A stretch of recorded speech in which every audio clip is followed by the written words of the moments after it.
And here with reaction to that and much more, a warm Utah welcome, ladies and gentlemen, to Senator Orrin Hatch. Senator, how are you? It's good to see you. I think you're pretty popular still in the state, Senator. Let me ask you. First of all, I know the senator is here, and your voice is a little bit shot. Well, I have laryngitis. You have laryngitis, but you hear. Don't worry, I'll fill in the gaps. I have a very hard time talking, so it won't be that hard. You're in Washington. You've been there a lot of years. You worked out a lot of deals. You've tried to reach across the aisle. You tried to work with Ted Kennedy. You've tried to work with people.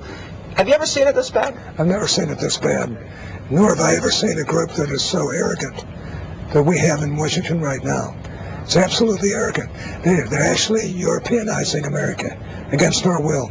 They're taking over banks. They're taking over car companies. They're taking over a number of other entities in our society and basically federalizing everything. And it's really starting to worry me.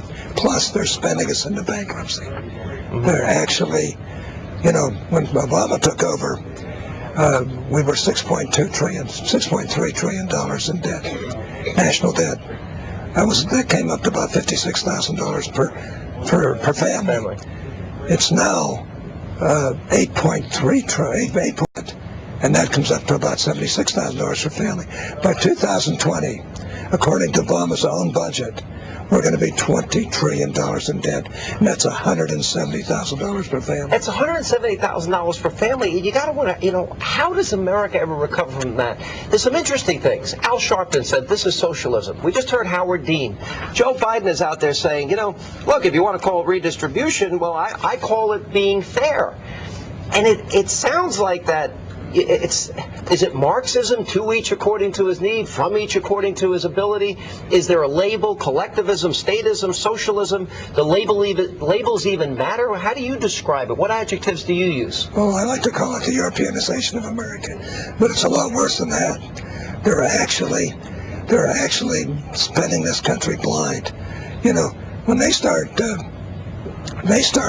recognizing that terrorists have the same rights as American citizens, it starts to make you wonder. When they come up with special people like the new going-to-be top guy on the National Labor Relations Board, Craig Becker, and they're just going to appoint him, even though all 41 Republicans said don't do it, because this man believes that he can put card check into law. Even though it's through regulation, rather than having to go through the regular American process. You can go right on down the line. Almost everything they're doing is a matter of real concern to me. Yeah. All right, so what are you to make of the president? You met with the president, right? You've talked to him many times. You knew him in the Senate. I like him. All right, you like him personally. What is it? Is this who he is? Is he look, I write in my book, and I don't want to put words in your mouth. I think he's the most radical president in American history. I think in that sense, we've never seen such radicalism. And he seems like this really rigid, that he won't listen to the American people. They'll, literally, if it means that we say congressmen and senators voted on a bill that they never voted on, we'll deem it passed. We'll bribe certain senators to get their votes in some states. Is this all about ideology for him? Well, he's certainly the most liberal president we've ever had. And I might add that, sorry about this voice, but I might add that... He's doing great. He's doing great, right? All right, we're going to encourage you, Senator.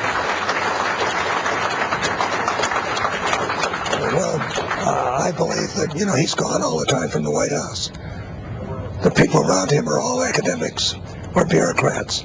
There's hardly anybody that's ever created a job around him. So that's what we're putting up with. And I might add that he talks centrist, but everything they do is left. And I believe they're actually running this country right into the ground. All right. Well, that's a powerful statement for a United States senator. And by the way, you are not known as a firebrand. You're known as a genteel person, somebody that reaches across the aisle. You were friends with Ted Kennedy. That is a very powerful statement coming from you to say that. When they now took over 1/6 of the economy, if the Republicans take back the House and the Senate, Can they defund Obamacare? Is that the next step before the 2012 elections? But keep in mind, they claim that they're going to provide health care for 32 million Americans. 16 million of those 32 million are going to be pushed into Medicaid. You'll notice they're pushing more and more people into Medicare and Medicaid. That's what I call the Europeanization of America. Yeah. And I've got to tell you something. There's a method to their madness. The bottom 50% in this country pay 3% of our income taxes. The bottom 40% don't pay anything. They now claim, some people, that that's as high as 49% who are dependent upon government. I believe they want to get it to 60%. And that's a voting majority. That's right.